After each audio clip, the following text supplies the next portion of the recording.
A highly respected political editor, who is a very good journalist, quoted anonymously an MP who made a comment. Now, look, we might think it's a silly comment, but we've gone mad.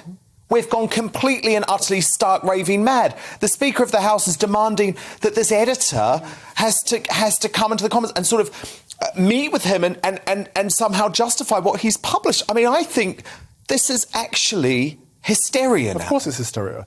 Let's break down what she said. I don't think women should be told how to dress.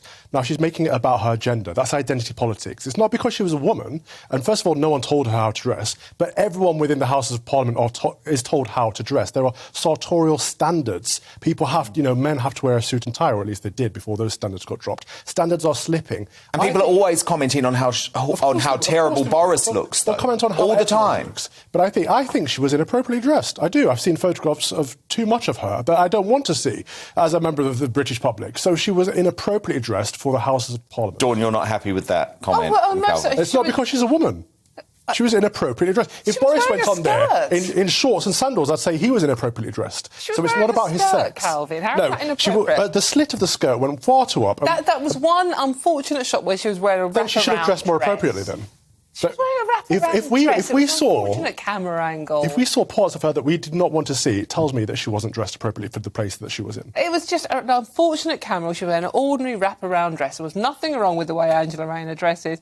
And I think there's a lot of fuss over this, and I think it is going... And editors being called in to be questioned over this makes me very, very nervous about where we're going with our freedom of the press, etc., etc.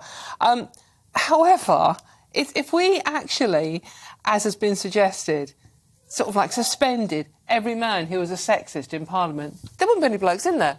I'm sorry, and the hypocrisy I'm hearing from an awful lot of MPs on Angela Rayner's side. The only time I've ever had an MP put his hand on my knee was a Labour Party MP.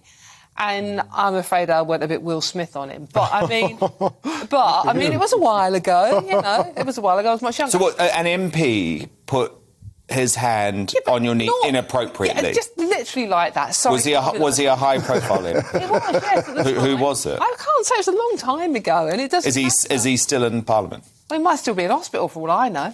But I mean, the thing is that the hypocrisy of all the men this weekend that have been mansplaining to me about how I should be terribly upset about misogyny and what misogyny means, and it's like you're the very definition of what you're supposedly arguing about.